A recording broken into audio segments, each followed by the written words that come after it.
some excuses in my day.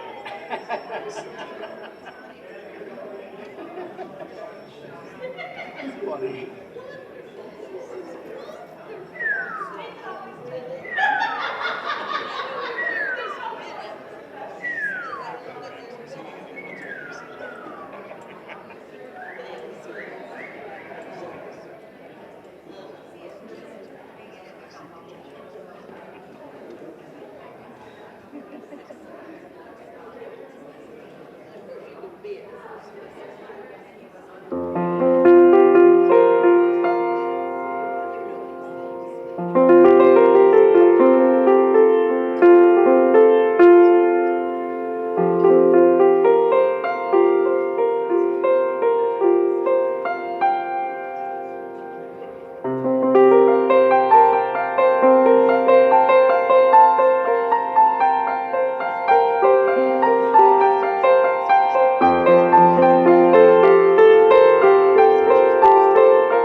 Good morning. Welcome to the First Unitarian Universalist Church of Columbus. My name is Sue Ann Farnlocker. My pronouns are she, they, and I'm happy to serve on the Board of Trustees. I'm a fairly tall, white, 75-year-old woman with kind of red hair. Our speakers provide visual descriptions to welcome those with visual impairments and listening online. We're so excited to welcome all of you today. And I have two small requests. Well, they're not really small. Please take a moment to silence your cell phones, your watches, your laptops, your tablets, and pagers, yes. So people still use pagers. And if you're on the end and there's a vacant seat next to you and there's not many empty seats, please move in so that people with, accessibility issues like me can sit on the end. You can scan the QR code to check in, access our donation page, or view the order of service. Visitors here in person are invited to pick up a first-time welcome gift at the welcome table out in the gallery. And if you would like to know more about us, look for the Getting to Know You sign in Beach Hall after the service to learn more about our congregation. I'll try to be there after we sing. Whether you're brand new or you remember when Reverend Marco Bellatini joined us in, I was going to say 1998 to work. He wanted to work with a vibrant congregation with a good music program. I encourage you to come chat with me or another board member after the service. There's a lot happening here, and you can read all about it in the announcement section of your order of worship, both online and in person. I'd hold it up. I'm supposed to hold it up, but I forgot. So, other announcements. Don't miss the last two events in the First UU concert series, which takes place next weekend on Friday and Sunday. The choirs will be singing on Sunday, so you gotta come. There's a free estate planning workshop for LGBTQ plus members and friends. We do ask you to register, but it is free. Following the service today, there'll be a listening session here in the Worship Center to give you a chance to ask your questions about the new proposed 6-year contract for Reverend Teresa. Yay! So, please rise in body or spirit and sing Morning Has Come. And it's on the screens, but it's also number 1000 in the teal hymnal.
Pronouns are she, her, and I serve as your justice minister. I'm a white woman in my mid-30s with short, spiky hair and glasses. We gather on the stolen land of the Wyandotte, Miami, Seneca, Erie, Shawnee, Delaware, and Cayuga people, many of whom were forcibly removed. We support the Native American Indian Center of Central Ohio in their Land Back campaign, and we know that we have more to do to be in true relationship and solidarity with this land and those indigenous to it.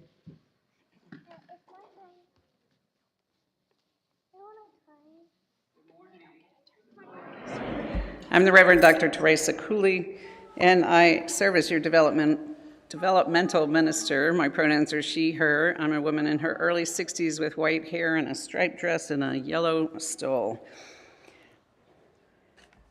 Let us enter into the spirit of worship. Welcome to this common, sacred place. Common because all here are welcome. Sacred because here we try to transform the ordinary and attend to the profound. We carry with us our regrets, our doubts, our fears, our stories, our laughters, our joys.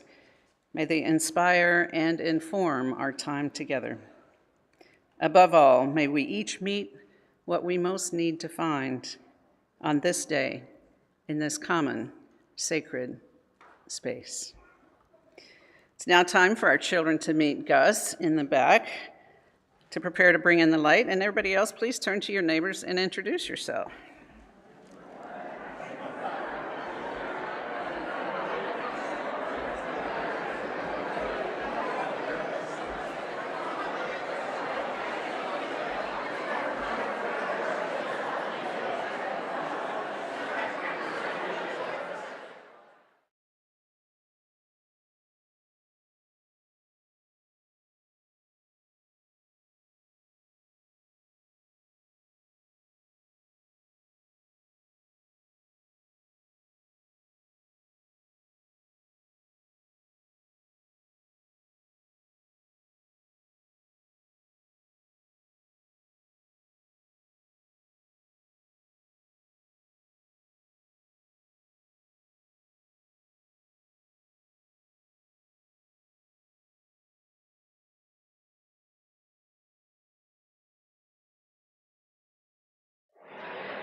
It is now time for our children to bring in the light.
Good morning. I'm the Reverend Kelly McNeil. My pronouns are she, her. I serve as your minister of congregational life. I am a white woman in her mid-30s with long purple hair, Minnie Mouse glasses, and I'm wearing a blue dress with red flowers on it. As we light this flame of hope, may our congregation become a kaleidoscope of souls and people. In the presence of this flame, in me, in you, in us, is an invitation to sit at the table. May we tend our soul fire through these challenging and trying times to open the hearts and minds of all who enter our doors.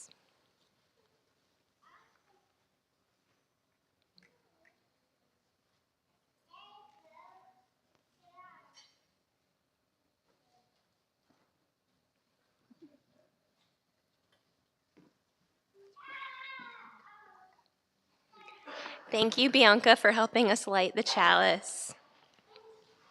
Today's story is called The Capybaras, written by and illustrated by Alfredo Sodergit and translated by Alyssa Amato. It was a safe, agreeable place. Life was comfortable, and everyone knew what she was supposed to do. There was plenty of food, and nothing out of the ordinary ever happened. Until one day, the capybaras came. No one knew them, no one expected them. There were lots of them. They were hairy, they were wet, they were too big. No, there was no room for them. But the capybaras couldn't go home because hunting season had begun. To be allowed to stay, the capybaras had to accept some rules. 1, don't make any noise. 2, don't come out of the water. 3, don't come near the food. And 4, don't question the rules. But something happened. Peep, peep, peep, peep, peep, peep. Look.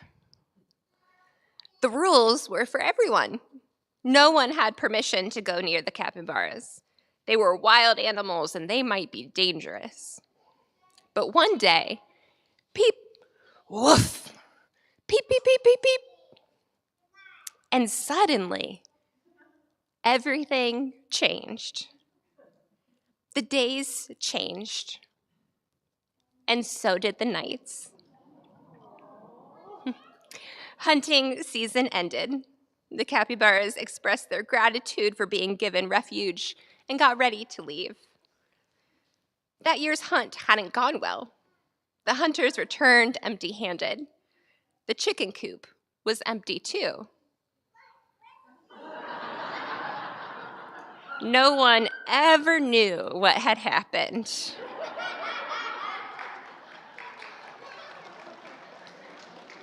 The end.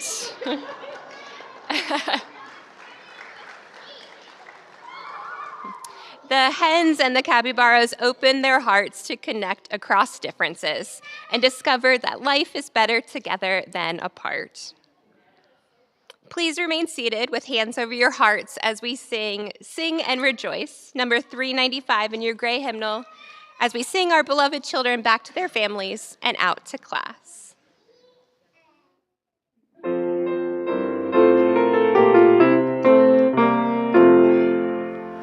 Sing and rejoice, sing and rejoice. Let all things living now sing and rejoice. Sing and rejoice, sing and rejoice. Let all things living now sing and rejoice.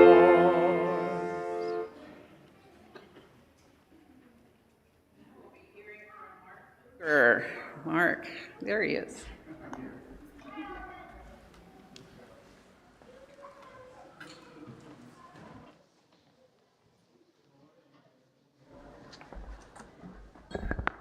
Good morning. What a beautiful morning it is.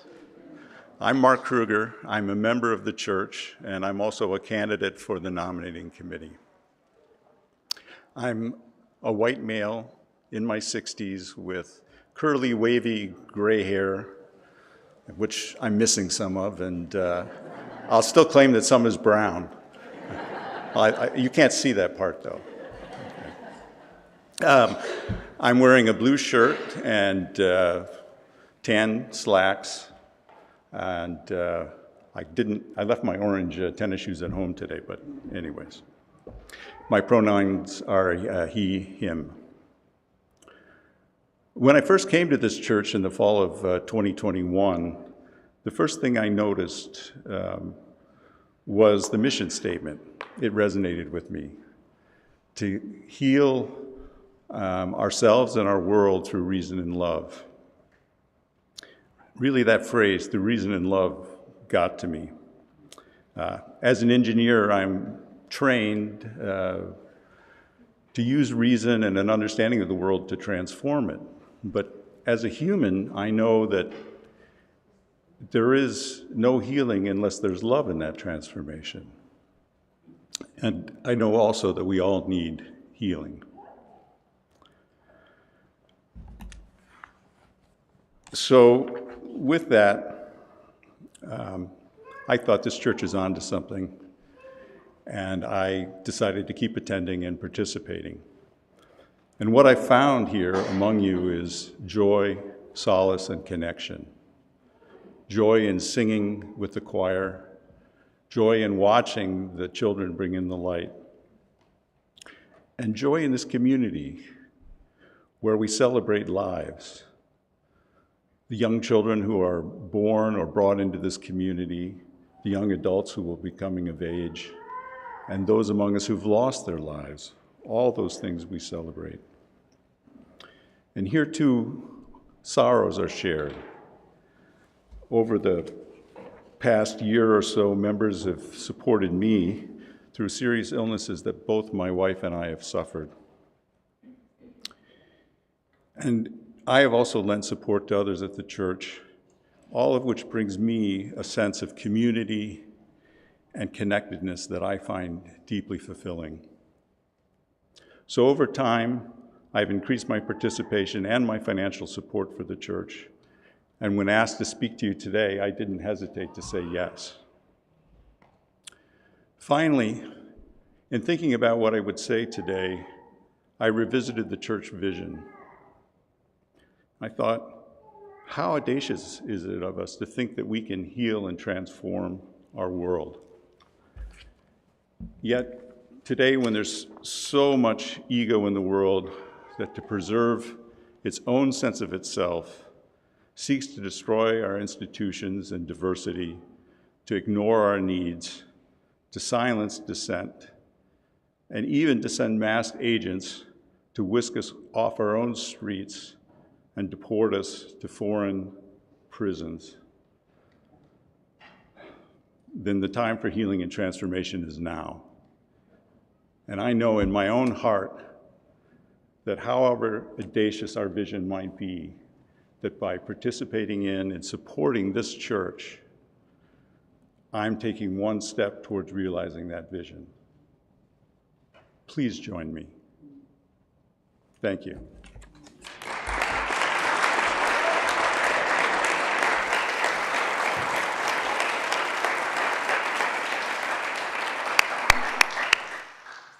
Thank you, Mark. That was beautiful. During the month of May, we will share our offering plate with Citizens Climate Lobby.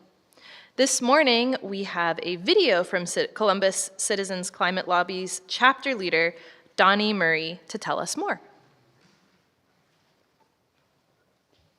Hey, thanks everybody. My name is Donnie Murray, and I'm the co-leader of the Columbus chapter of Citizens Climate Lobby. Just wanted to thank the congregation here for choosing CCL, Citizens Climate Lobby, for the Share the Plate campaign for May. Really honored and really appreciate all of your support through this campaign. Why am I here talking to you today? Well, as a co-leader of the Columbus chapter, I've been involved for the past 5 years with Citizens Climate Lobby and really enjoy the organization for how much it empowers volunteers to take action on climate change at the federal level. Been doing this with my other co-leaders, Sheila and Tony, for quite a long time. Sheila originally started the chapter about 12 years ago. And as most political movements, it doesn't happen fast. It happens with repetitive action. And that's why we're continuing the work we do today. So what does CCL do? You may be asking that question. We are a national organization that has tons of grassroots chapters all over the country, including here in Columbus, as you may have guessed. And we also have a national office in DC that really focuses on the key legislative components. So at the national level, they're meeting with Congress, meeting with other members of climate advocacy groups to try to have their pulse on what's happening in DC and how the group can help at a national level. What CCL is primarily focused on is what's referred to as a carbon fee and dividend mechanism. What that really means is that polluter, BP, or whatever fossil fuel company who's extracting fossil fuels out of the ground is going to pay a price for that carbon emission associated with that fossil fuel. All of that funding then gets put into a treasury account and is distributed to Americans on a monthly basis. So what does this do? Is make sure that polluters pay their fair share for climate change, which will help them eventually reduce their emissions. Also, giving that dividend out, make sure that low and middle income families are taken care of and the clean energy transition.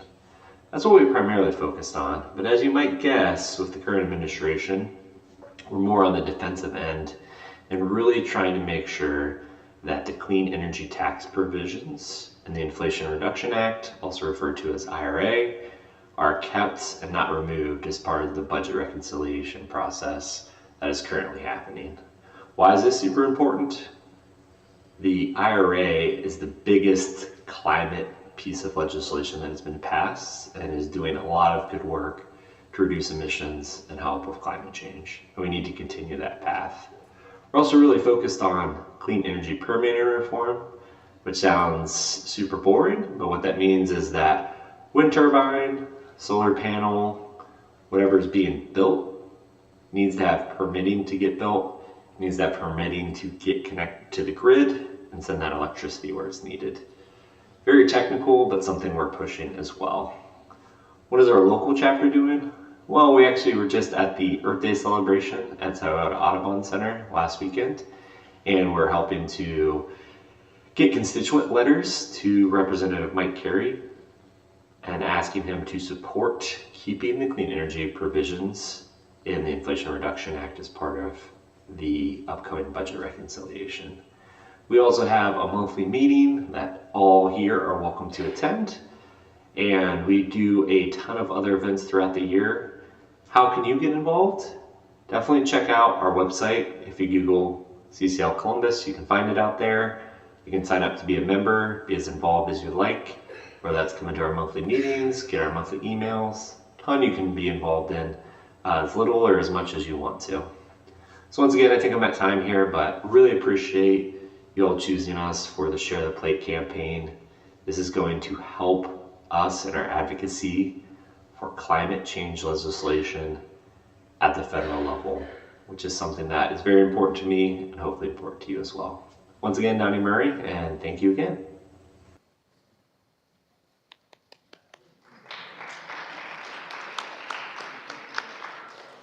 Thank you, Donnie. One thing that's really cool about CCL is they always have on their website 3 actions that anyone can do from anywhere. So that's a really cool thing.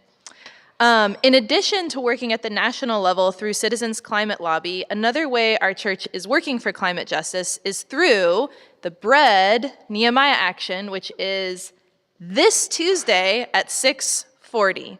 There is a bus that's leaving from First UU at 5:45. And just by showing up to the Nehemiah Action, you are showing your support for increasing the tree canopy in Central Ohio and creating protections for renters. You can stop at the jam table in the beach hall after the service for more info. In addition to passing the basket, you can text to give or scan the QR code or visit firstucolumbus.org/donate. Thank you for your generosity.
you have something on your mind or heart and would like to talk after the service, you can find pastoral listener Sharon Hammersley in Beach Hall. We have some joys and sorrows from our community to share with you this morning, and there are 2 caring cards to sign in Beach Hall after worship. Congratulations to Julie Carr-Smythe, who was part of an AP staff team, which was named a finalist for the Pulitzer Prize.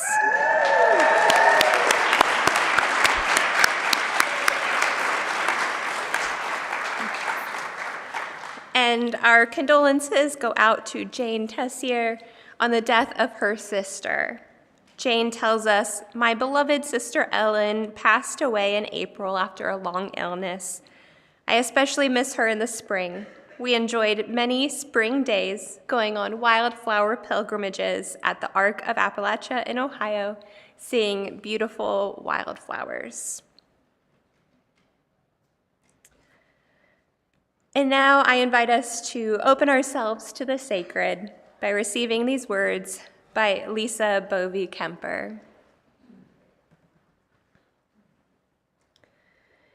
In religious community, we share our joys and our triumphs, our sorrows and our broken places. In this circle of care, we make space for the complexity of life, the myriad experiences that bless and break our hearts. The truth of human experience dictates that on any given day, we each come to the table with hearts in different places. It is especially so on this day, invented to honor women who nurture. In this circle of care, we honor the truth that mothering is not and never will be quantified in one single descriptor. Mothering can be elusive or infuriating, fulfilling or confusing, commonplace or triumphant. It exists in the everyday experiences of each person. And so we honor the complexity of experience, writ large in flowered platitudes, but here, in this space, laid bare, honoring the truth in each of our hearts, there is room for all in this circle. If you have carried a child or children, whether or not they came to be born, we see you.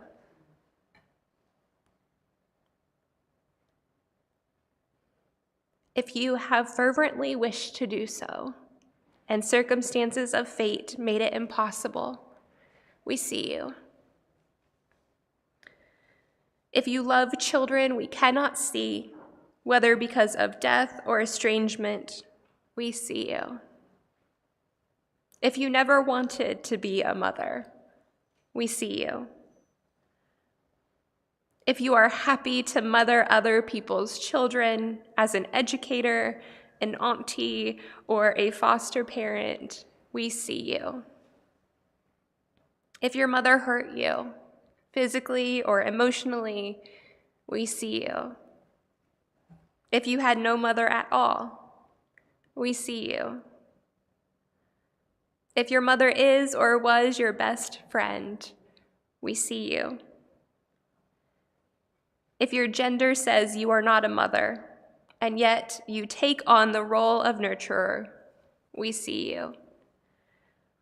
If you wonder whether your mothering has been enough, we see you. And if yours is a different truth altogether, we honor your unspoken story. There is room for all in this circle. May it be so today and always. Now I will ring our temple bell. We will have a moment of silence together.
Thank you, choir. That was beautiful. I just realized this is the first time the three of us have been on the chancel together for a while. It's lovely to be together with you.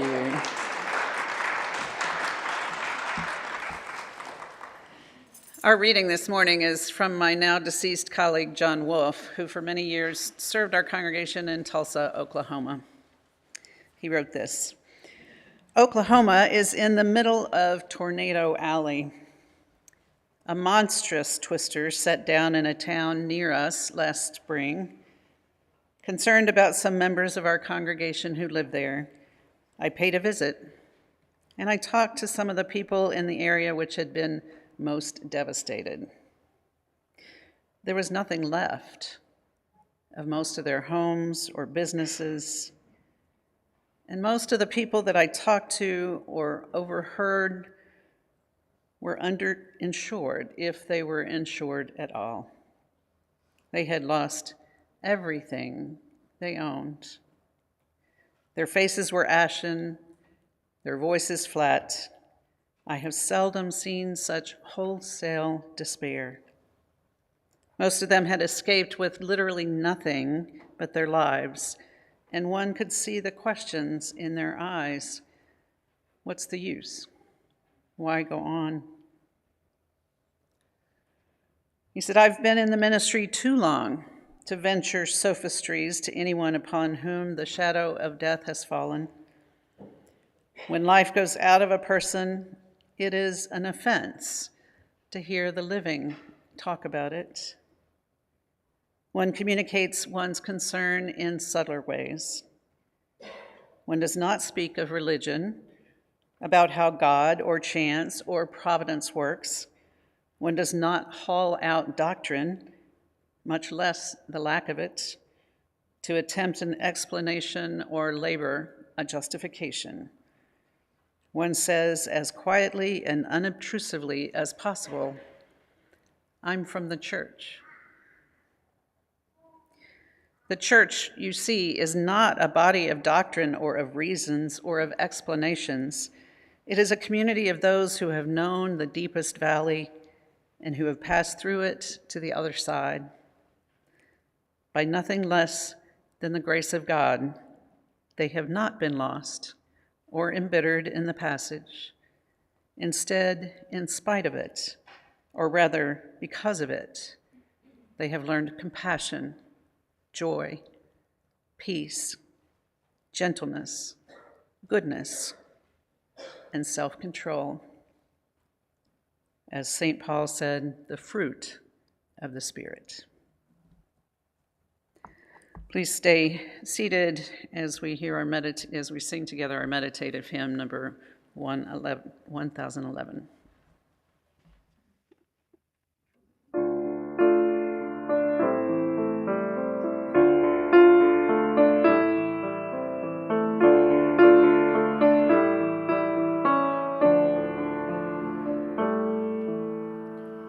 Return again, return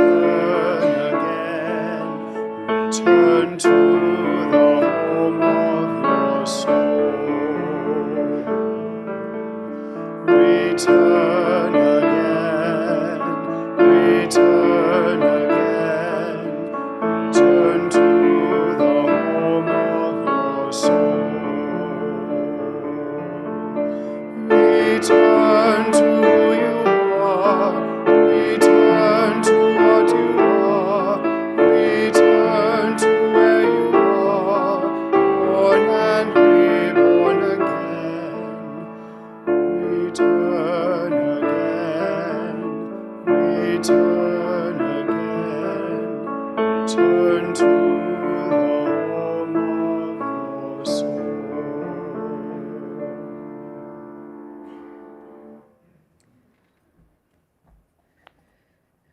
In the last month and a half, I have flown to Chicago twice.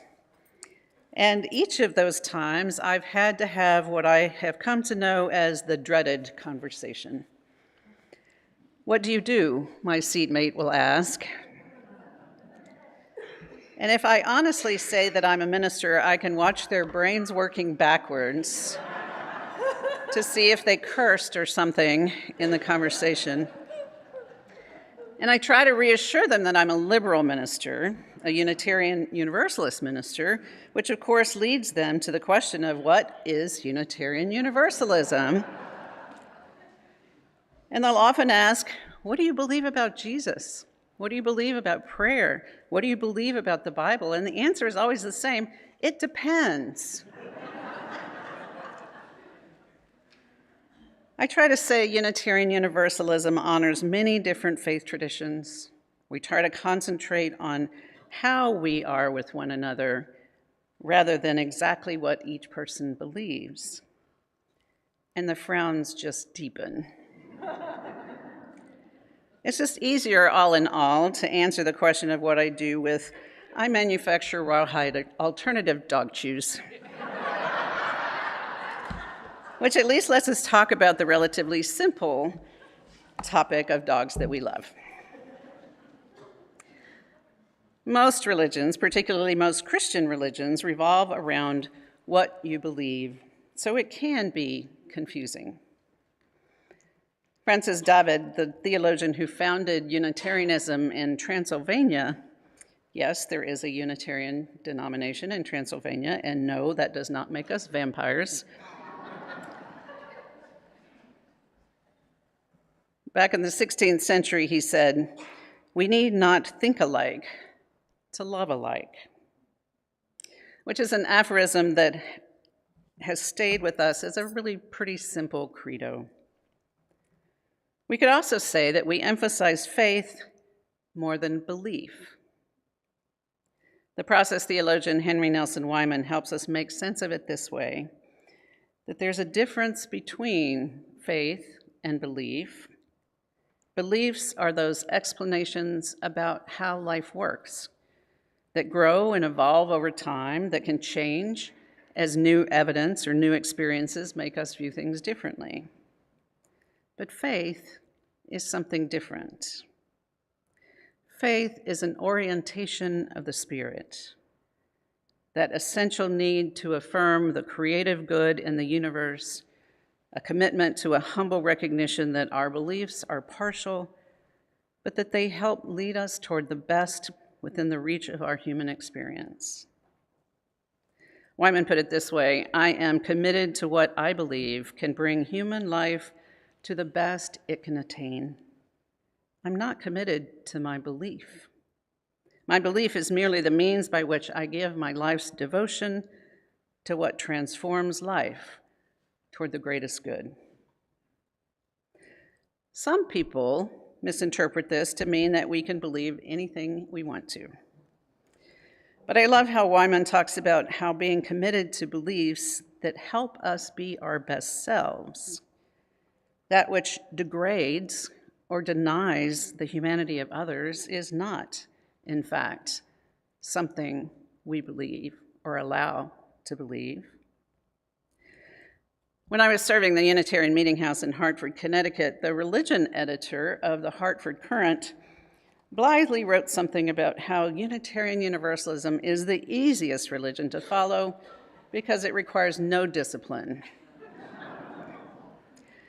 I was so indignant about this statement that I wrote a letter to the editor saying, in fact, it's very challenging to be a Unitarian Universalist because we ask each person to wrestle with their beliefs in an ongoing way, constantly asking whether our beliefs serve to bring about more goodness in the world.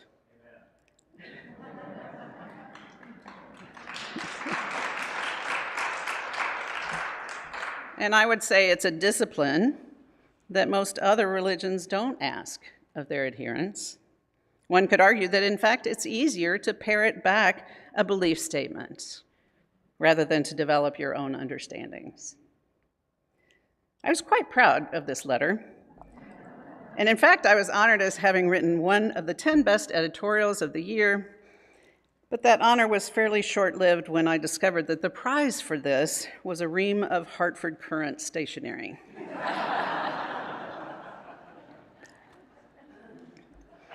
My colleague, Daniel Cantor, came at this question of what makes a Unitarian Universalist from a more opposite perspective. Instead, he delivered a sermon called 5 reasons not to be a Unitarian Universalist. And my favorite was number 4. You can't be a UU if you can't sin. He quotes another colleague, Tony Larson, who said, "We don't want people who never do wicked things, who are holier than thou, thee, who think they made it in the salvation department and are just waiting around to get picked up." Because people with too much heaven in them are hell to live with.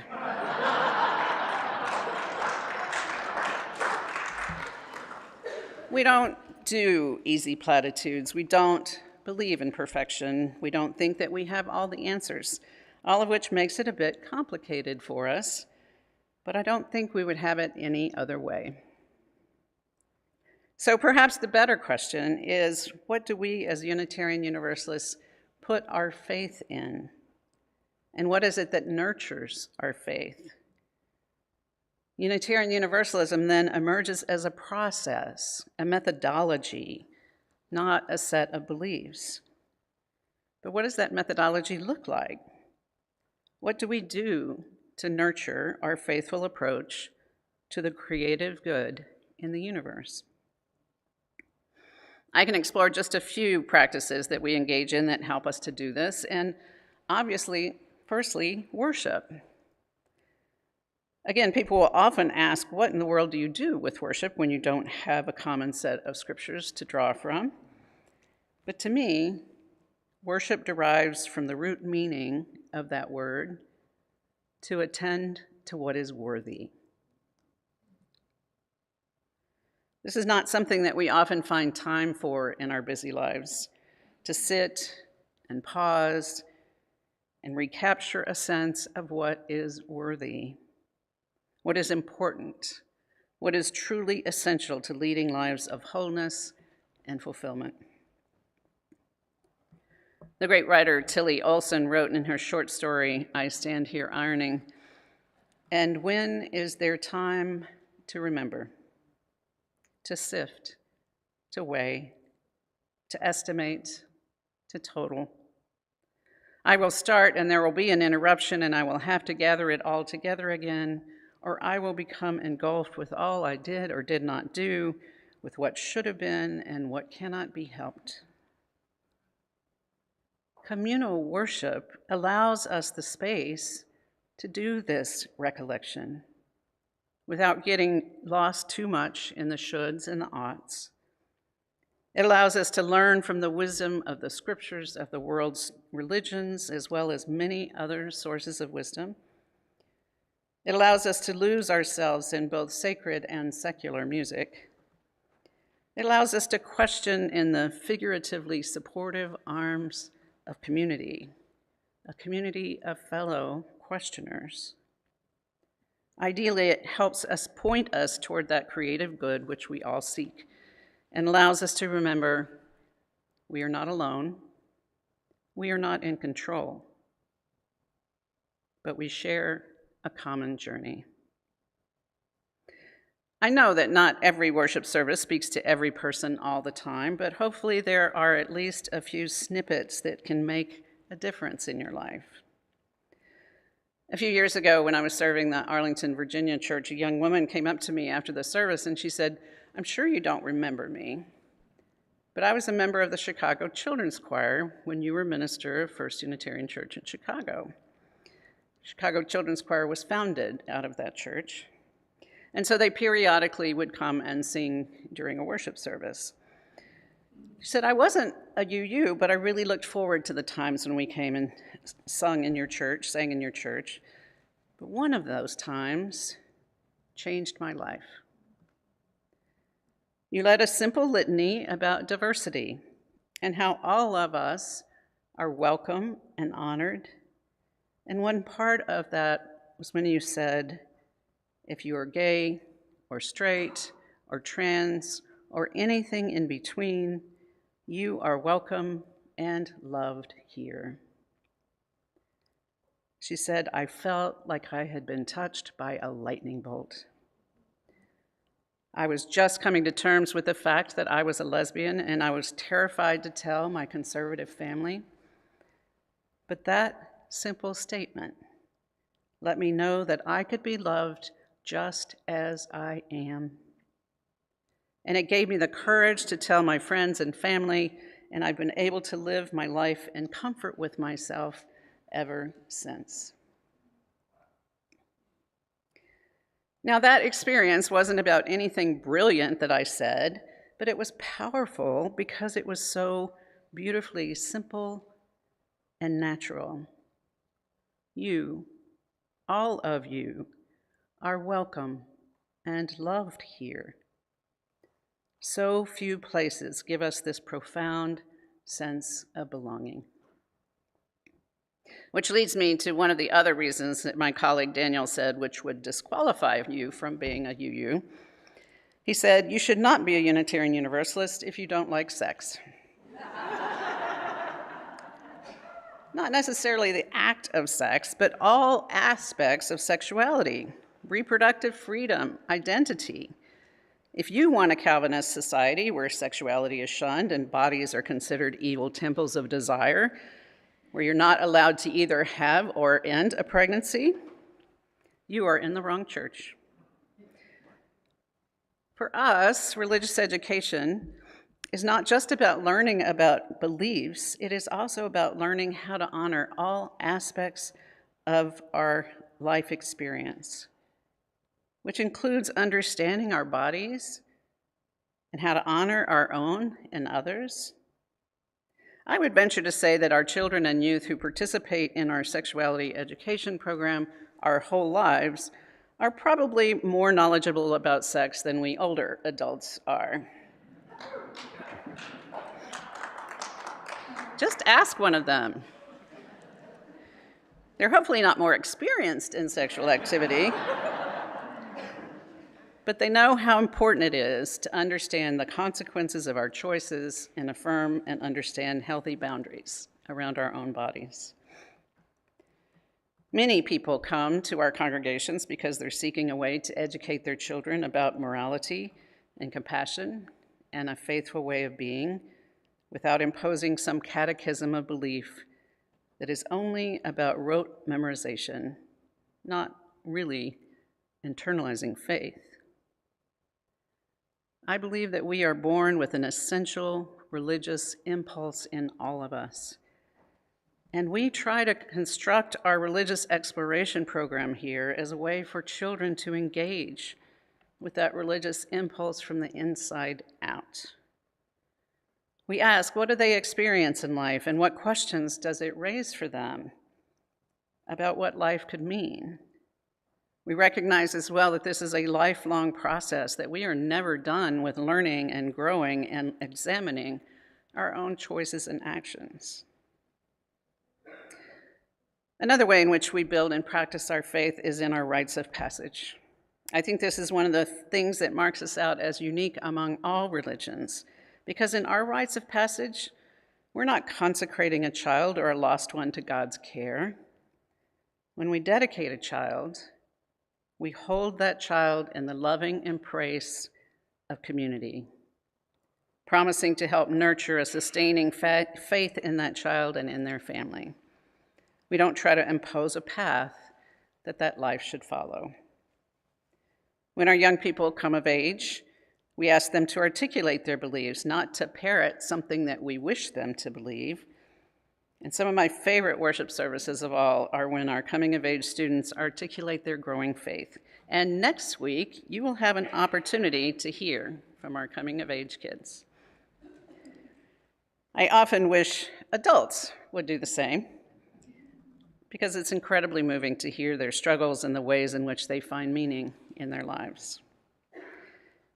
And when we celebrate a person's life at the end of their time on this earth, we find a way to honor who they were as unique individuals. We honor their contributions to the world, their family connections, the passions and interests they were inspired to engage in. Learning the story of a person's life as I prepare a memorial service for them is one of the greatest privileges of ministry. I often hear people outside of UU circles who are amazed at the unique way in which we conduct our memorial services. I could go on with any number of ways in which we build faith and community together, but there isn't that much time to do that. But I will affirm that in today's world, I think we need these practices more than ever. We have an essential message to share, that individual beliefs should not divide us, that there is a common shared core of humanity that we must honor, as well as the different manifestations that humanity takes. This leads us toward stands on social justice issues and to recognize that we must reach out our hands in partnership to those who have been oppressed and to nurture the gifts that everyone has to offer. A core part of our faith understanding is not faith in just what you do. It's about the interior of your heart and soul and how that helps you to act in compassion toward others. Not just others like ourselves, but to anyone in need of hope and care, just as John Wolfe described in our reading. To live not by the content of our beliefs, but by the fruits of our spirits. My deceased colleague, Bob Carnan, put it this way: our task as a religious society is not to idolize and love God. It is to love one another in just relationship so that we make the love of God a reality and not a desperate dream or painful desire. The love of God that is in the yearning of our hearts is that which we deserve, that is justified by the vision we hold and the love we give away and the courage we hold fiercely within. It is in our ability to be a human community of peace and to do what is good and right. This, my friends, is a faith worth living for. So may it be.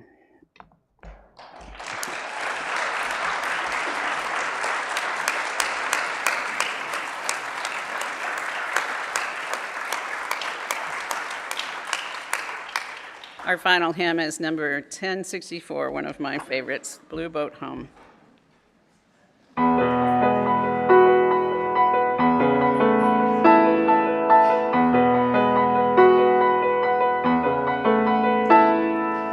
Though below me I feel no motion, standing on these mountains and plains, far away from the rolling ocean, still my dry land holds my sail.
hand of someone close to you, or place your hand over your heart.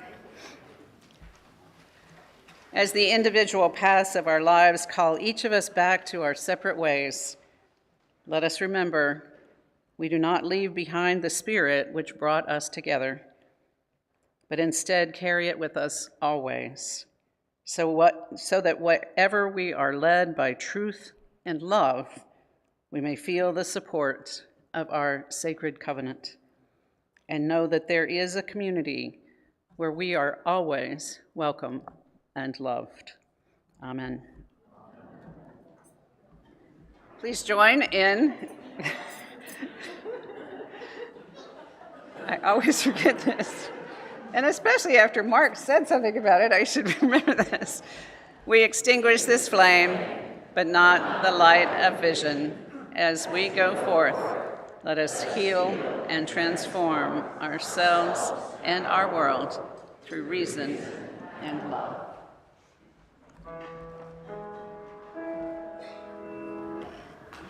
To